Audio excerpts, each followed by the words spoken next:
ایک وہ حرام ہوتا ہے کہ ضرورت کے وقت، حاجت کے وقت وہ جائز میں تبدیل ہو جاتا ہے۔ ایک وہ حرام ہوتا ہے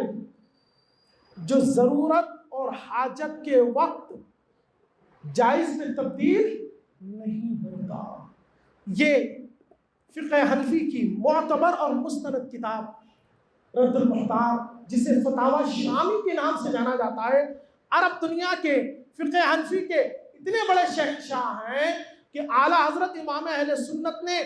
مسائل بیان کرنے میں پوری فتاوی رضویہ میں سب سے زیادہ اگر کسی کتاب کا حوالہ دیا تو اس فتاوی شامی کا حوالہ دیا، اور کسی کتاب کو دلیل کے طور پر پیش کیا تو یہ کتاب رد المختار فتاوی شامی ہے۔ یہاں پر علامہ شامی کیا فرماتے ہیں؟ میں نے آپ کو بتایا حرام ایک تو وہ ہوتا ہے کہ اگر کوئی ایسی ضرورت پڑ گئی تو وہ جائز میں تبدیل ہو جاتا ہے، اور ایک وہ ہوتا ہے کیسی ہی ضرورت ہو، کیسی ہی حاجت ہو، کیسی ہی مشکل ہو، وہ کبھی بھی جائز میں تبدیل نہیں ہوتا۔ سنیں، فرماتے ہیں الاکراہ علی المعاصی انواع، کہ انسان کو آج ہمارے یہاں ہوتا ہے نا، انسان کو مارنا، پیٹنا، اس پہ زبردستی کرنا، زبردستی نعرے لگوانا، اتنا اس کو مجبور کیا گیا کہ اس سے گناہ کرائے جا رہے ہیں، وہ کام کرائے جا رہے ہیں جن سے اسلام نے منع کیا۔ اگر یہ اکراہ اس طور پر ہے کہ صرف ہلکی پھلکی مار پڑے گی، ڈانٹ پڑے گی،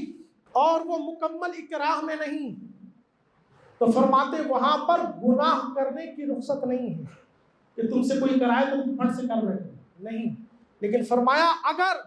وہ اس طرح سے مبتلا ہے کہ اس کے قتل یا سخت مار کا معاملہ پیش آ جائے تو کیا فرمایا؟ مسئلہ سنیں، فَإِنْ أُكْرِهَ عَلَىٰ أَكْلِ مَيْتَةٍ أَوْ دَمٍ أَوْ لَحْمِ خِنْزِيرٍ أَوْ شُرْبِ خَمْرٍ بِإِكْرَاهٍ وَإِنْ أُكْرِهَ بِمُلْجِئٍ بِقَتْلٍ أَوْ قَطْعٍ یعنی أَوْ قَطْعِ عُضْوٍ أَوْ ضَرْبٍ حَلَّ الْفِعْلُ بَلْ فَرْض۔ انسان کو کھانے کی چیزوں میں مجبور کیا گیا، کون کون سی؟ مردار جو حرام ہے، خون وہ حرام ہے، خنزیر کا گوشت جو حرام ہے، شراب کا پینا جو حرام ہے، بِإِكْرَاهٍ غیر ملجئن، یعنی اکراہ ایسا ہے، زبردستی ایسی ہے کہ جس میں کوئی زیادہ نقصان یا زیادہ چوٹ یا زیادہ مار پیٹ کا معاملہ نہیں، صرف دھمکی دھمکی جیسا معاملہ ہے، تو فرماتے ہیں کہ اس کے لیے یہ کرنا جائز اور حلال نہیں۔ لیکن آگے فرمایا کہ اگر حال ایسا ہو کہ وہ یا تو قتل کر دیا جائے گا، یا اس کا کوئی جسم کا حصہ کاٹ دیا جائے گا، یا اسے بہت سخت مار پڑے گی، سخت مارا جائے گا، تو فرمایا کہ اس کے لیے پھر اجازت ہے کہ وہ ان چیزوں کا استعمال کر لے، بلکہ فرمایا بل فرض، بلکہ استعمال کرنا فرض ہے۔ سور، شراب، کس درجہ نفرت مسلمان کو ہوتی ہے، لیکن جب انسان ایسی حالت میں آ جائے تو شرع نے اجازت دے دی کہ تم اتنا استعمال کر کے اپنے آپ کو بچا لو، لیکن قربان جائیں ہماری شرع کے قانون پر۔ فرمایا کہ دوسری قسم، ایک تو یہ حرام تھا کہ ضرورت ہوئی تو حلال ہو گیا، لیکن فرمایا دوسرا وہ حرام ہے، فرماتے ہیں کہ تمہیں قتل کرنے کی دھمکی ہو، تمہارا جسم کاٹ ڈالنے کی دھمکی ہو، پھر بھی تمہارے لیے اس کا کرنا جائز نہیں، حلال نہیں، اگر ڈر کے مارے کر دیا تو گنہگار ہوگے، شریعت تمہیں سزا دے گی۔ فرمایا وہ کون سا حرام ہے؟ کئی حرام گنائے، ان میں ایک حرام گنایا اور بتایا کہ وہ حرام زنا ہے، وہ زنا ہے کہ تمہیں قتل کرنے کی صحیح دھمکی ہو، تمہیں یقین ہو کہ نہ کیا تو مار دیے جائیں گے۔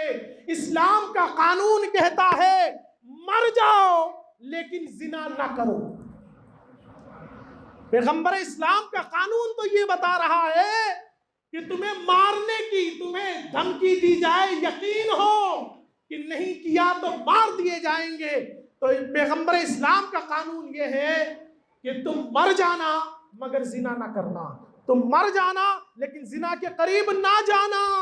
تو پھر وہ بدبخت کس منہ سے کہہ دیتے ہیں کہ یہ لو جہاد اور بچیوں کی عزتوں سے کھیلنا یہ اسلام کی تعلیم ہے، یہ پیغمبر اسلام کی تعلیم ہے۔ ارے نادانو، کان کھول کے سنو، آنکھ پھاڑ کے دیکھو، یہ پیغمبر اسلام کا قانون کیا بتا رہا ہے۔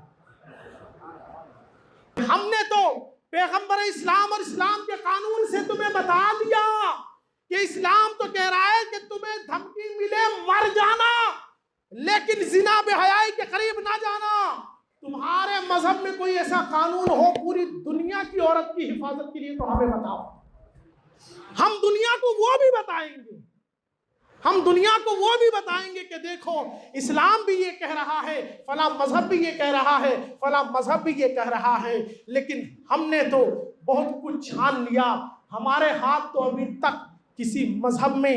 اس طرح کا کوئی قانون نہ ملا جو قانون محمد رسول اللہ نے بیان فرمایا ہے۔ کسی کے پاس ہو ایسا قانون تو وہ قانون ہمیں بتائے، ہم اس قانون کو بھی دنیا کو بتائیں گے کہ دیکھو اس زنا کی، بے حیائی کی، گندگی کے خلاف جہاں پیغمبر اسلام نے یہ قانون بیان کیا ہے وہیں پر دوسرے مذہب کی فلاں کتاب میں بھی یہ بات لکھی ہوئی ہے، کیونکہ ہمیں یہ بے حیائی کی، گندگی کی اس بیماری کو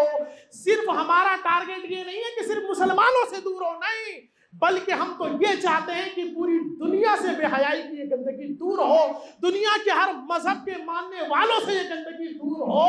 اس لیے کہ یہ دنیا پورا مکمل ایک گھر ہے، گھر کے کسی ایک فرد میں کوئی گندگی آئے گی تو وہ ضرور منتقل ہو کر دوسرے تک پہنچے گی، تو دوسرے تک یہ گندگی نہ پہنچے۔ اس لیے ہم یہ چاہتے ہیں کہ آؤ اس بے حیائی کے خلاف اگر قدم اٹھانا ہے تم بھی آگے آؤ، ہم بھی آگے آتے ہیں، تم بھی اپنے مذہب کے لوگوں کو اپنی مذہبی کتابیں دے کر کے سمجھاؤ، اپنے مذہبی حوالے دے کر کے سمجھاؤ، ہم بھی اپنے مذہب کے لوگوں کو یہ مذہبی حوالے دے کر کے سمجھائیں گے۔